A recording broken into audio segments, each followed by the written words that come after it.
thank you so much for joining us for this next episode of our video series featuring the women of the decorated apparel industry. March is Women's History Month, so what better way to celebrate than to hear stories and share some advice. This episode, we have our special guest, Grace Schettler. She is the Vice President of Sales for Cap America. Grace, thank you so much for joining us. Thank you, Cassie. I'm excited to be here. So one of the things I wanted to talk to you about, you had mentioned this to me offline, you're the first female vice president of sales in this role, correct? Correct. We have had VP of sales prior, but they were all male. So I'm the first female and actually just got promoted back in December. So I've been in the role for a few months now. That's amazing. And I mean, congratulations to that on so many levels. Do you want to kind of talk about your journey? What brought you here? How did you get into the role you're in right now? Yeah, so it's kind of funny. I went to college in Middle Tennessee. So I went to Middle Tennessee State University. I was in a sorority there and I ordered all of my stuff through for our fundraiser. I ordered through a promotional products distributor. They actually did t-shirts, promotional products, signs, all of the above. And I would go in and order. And so after I was done ordering that year, they called me and they said, "We want you to come work for us." I actually said, my parents didn't say I had to have a job. But they were like, "You're so organized, you need to come work for us." So I worked there all 5 years. And really they became family. They were a smaller promotional products distributor in our town there. And I did everything from file catalogs to check-in orders to, at that time, fax POs.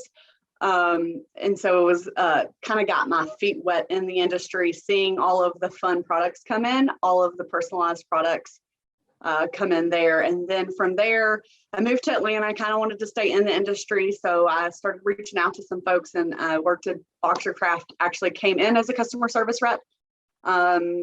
Did that for a few months and then became a key accounts manager that led into national sales manager at Boxercraft. I was there, I believe, 8 years.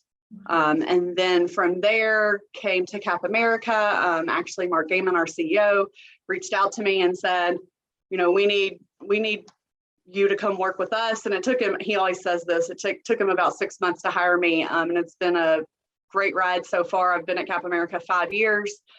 So believe it or not, I've really been in this industry my whole career. I think that's a story that probably a lot of women, and I mean, even some men can share with you. I mean, I've talked to several people who got their start via the promotional products avenue, which is, a great way to get into it. You had also mentioned that you have 11 women on your leadership team. And I think that's absolutely phenomenal. Can you talk a little bit about that? What's it like having such a powerhouse female leadership team? Well, for one, it's fun. We have a lot of fun together when we're in the office. We get to go, we do a lot of fun things together. But it's just awesome to see the I guess female power around the table when we're sitting at a leadership table and we have everyone from Lauren, our sales manager, it'll be a year and a month, to Patty Henderson, who's our VP of procurement. She's been there since the company started in '85.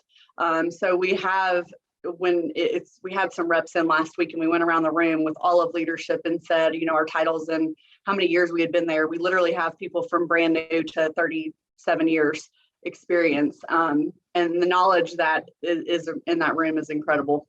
One of the things, and actually I want, to talk a little bit about that. You say the knowledge in the room is incredible. Can you talk a little bit about sharing advice as a woman, both, as a fellow coworker, as a mentor? I mean, what's been your experience like interacting with women, coaching each other, working together? Well, sometimes it can be tough because women are very strong-willed, and a lot of times once your mind's made up, it's hard to change our minds sometimes. So you kind of have to figure out the personalities and work around that. And so I guess that's been the biggest challenge, is really identifying how each person, female really or male, works, and figuring your way around how to work with them best, and how they like to, how they email, and sometimes emails can get lost in translation and the words that come through. And some people, especially females, some like fluff and some don't. And so just figuring out what that balance is, I guess, is the biggest challenge.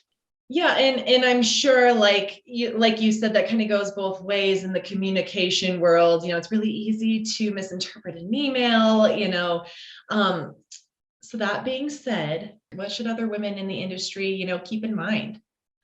I think being confident is the hardest thing for us as females in a room. A lot of times we're walking into a presentation or on a board, and it's a room full of males, and we have to go in and be confident in whatever presentation we're doing, whether it just be conversation and having a really strong stance on, I really want this color added and I really feel strongly about it, or here's my presentation and I'm doing a presentation on hats and telling the story of Cap America from beginning to end.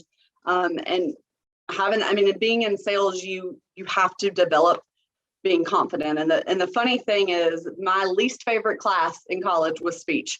Hated it, put it off till my 5th year of college. Absolutely could not stand the thought of ever doing a speech class. And I learned once I kind of got into sales was, if you know about the subject, you're confident and you can speak on the subject. And I learned that speech class, I never really knew about the subject. It was always a random subject that you would get, and you would have to research it, and you would have to try to know and be the expert. And you didn't have a lot of time to be the expert. Well, when you are in sales, you know all about your product, you know about the company. And so that builds that confident aspect. And it really helps on that side of things. So I just find that funny that I literally would not speak in front of anyone.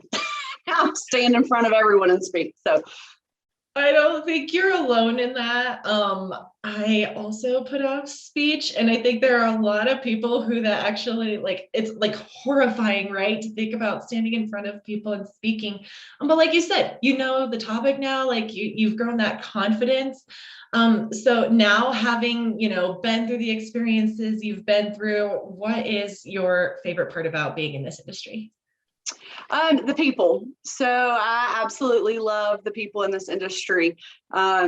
Over the years, I've met a lot of people, and the hardest thing through COVID was not meeting those people. And it was funny. I'm like, I've done so many shows, I've met so many people, and during that year on Zooms, I could count on 2 hands the people that I met that I could really built a relationship via Zoom, which, considering a lot, that's still probably more than some folks.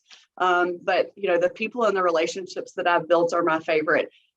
Coming over to a new company and having, especially the people at the very idea, that was the company I worked for in Murfreesboro. When they heard I was VP of sales, they all sent me a text and they were like, "Girl power," or "Girl, and we knew you were going to do great." And they don't own the company anymore, but they still get information about, what I'm doing. And so that's been awesome. And just the everything we do is different, I think. So that keeps it fun.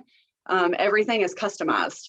So I remember when I first came to sell caps, I thought, is that going to be fun? Like, it's caps, but you can do different things with caps. There's different materials. There's different things that are popular, whether that be patches, embroidery, whatever. So it's always something different and fun and customized. I could not agree more. I've definitely made some great friends throughout my years in the industry, and now I can say that I can add you to that list. It's been an absolute pleasure getting to know you. And Grace, with that, we are out of time today. So I just want to again say thank you so much for joining us. It was really great chatting with you. Thank you. You as well. And just a reminder to everybody out there, make sure you head over to apparelist.com. We have lots of interviews from women as well as some great articles, and we don't want you to miss those. Thanks so much for joining us. We'll catch you next time.